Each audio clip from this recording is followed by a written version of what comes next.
마태복음 27장.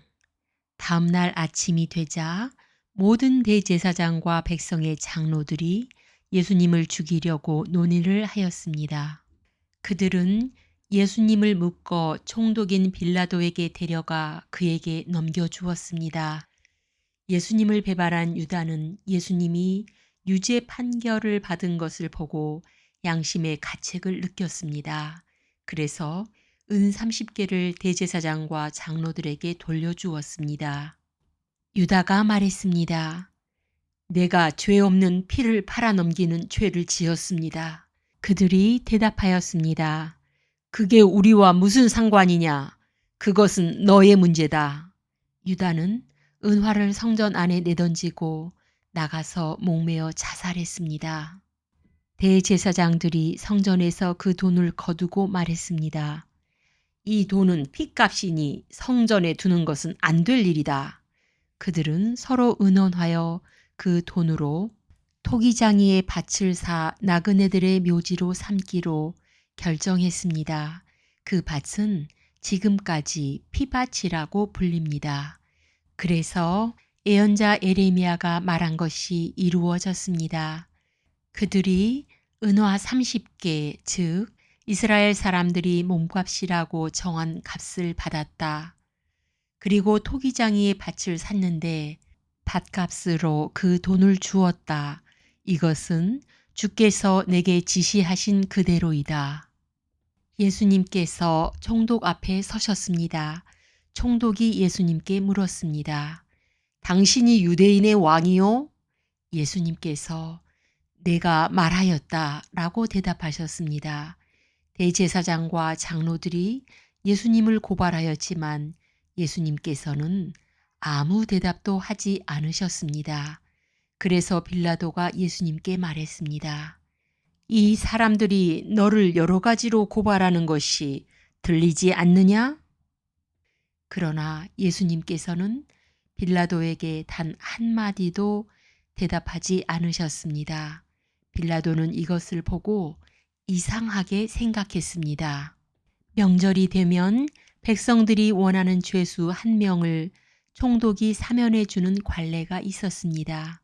당시 감옥에는 바라바라고 하는 아주 악명 높은 죄수가 한 명 있었습니다.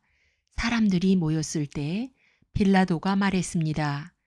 너희는 누구를 놓아주기를 원하느냐? 바라바냐? 아니면 그리스도라고 하는 예수냐? 빌라도가 이렇게 말한 것은 사람들이 예수님을 시기해서 자기에게 넘겨준 것을 알고 있었기 때문이었습니다. 빌라도가 재판석에 앉아 있을 때 그의 아내가 사람을 보내 말했습니다. 저 죄 없는 사람에게 아무 일도 하지 마세요. 어젯밤 꿈속에서 제가 이 사람 때문에 몹시 고통을 받았습니다. 그러나 대제사장들과 장로들은 군중들에게 바라바를 놓아주고 예수님을 죽이도록 요청하라고 시켰습니다. 빌라도가 사람들에게 말했습니다. 이 두 사람 중에 누구를 석방시켜 주길 원하느냐? 사람들이 대답했습니다. 바라바요! 빌라도가 물었습니다. 그러면 그리스도라고 하는 예수는 어떻게 해야겠느냐? 그들이 모두 대답했습니다. 그를 십자가에 매달아 죽이시오. 빌라도가 물었습니다. 그 이유가 무엇이냐? 그가 무슨 악한 일을 했느냐? 그러자 사람들은 더 크게 소리쳤습니다. 그를 십자가에 매달아 죽이시오. 빌라도는 자기로서는 어찌할 도리가 없다는 것을 깨달았습니다. 그리고 잘못하면 폭동이 일어날지도 모른다고 생각하였습니다. 그래서 그는 물을 떠다가 사람들 앞에서 손을 씻으며 말했습니다.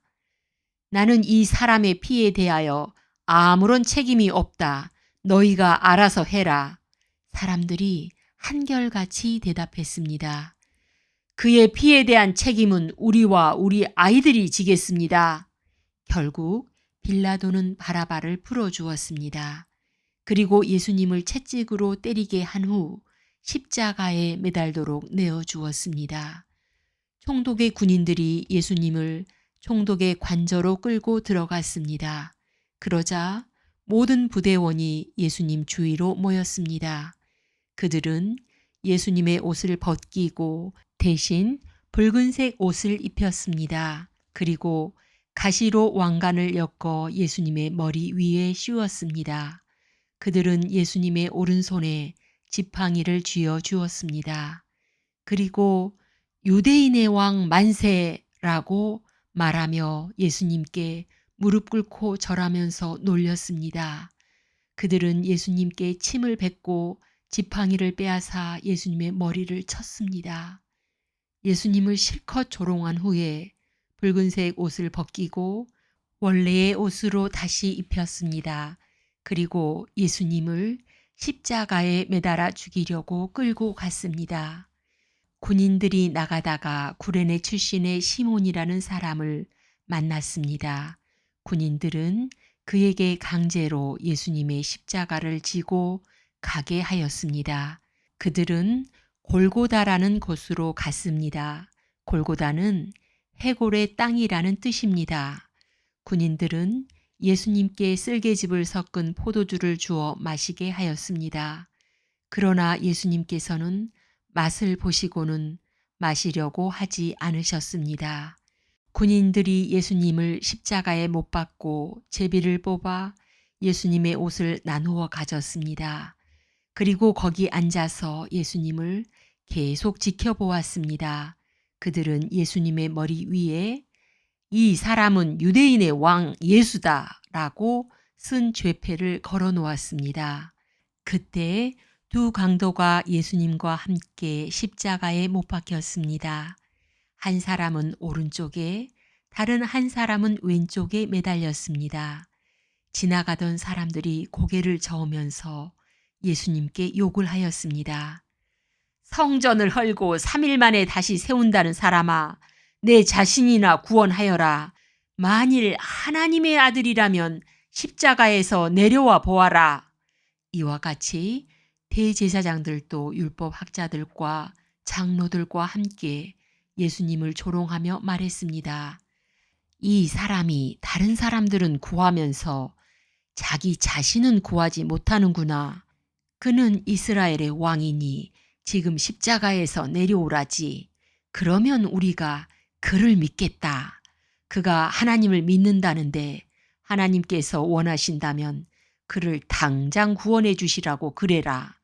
자신이 나는 하나님의 아들이라고 했으니까 말이다. 예수님과 함께 십자가에 못 박힌 강도들도 똑같은 욕을 예수님께 했습니다. 낮 12시부터 오후 3시까지 온 땅이 어둠에 덮였습니다. 오후 3시쯤에 예수님께서 엘리 엘리 라마 사박다니 하고 큰 소리로 외치셨습니다. 이 말은 나의 하나님, 어찌하여 나를 버리셨습니까? 라는 뜻입니다. 거기 서 있던 사람들이 이 말을 듣고 말했습니다. 이 사람이 엘리야를 부른다. 그러자 얼른 한 사람이 뛰어가서 해면을 가져다 신 포도주를 적셨습니다. 그리고 예수님께서 마시도록 지팡이에 매달아 주었습니다. 나머지 사람들이 말했습니다. 가만 놔두어라. 엘리야가 그를 구원하러 오나 보자. 다시 예수님께서 큰 소리로 외치셨습니다. 그리고 숨을 거두셨습니다. 그때 성전 휘장이 위에서부터 아래까지 두 조각으로 갈라졌습니다.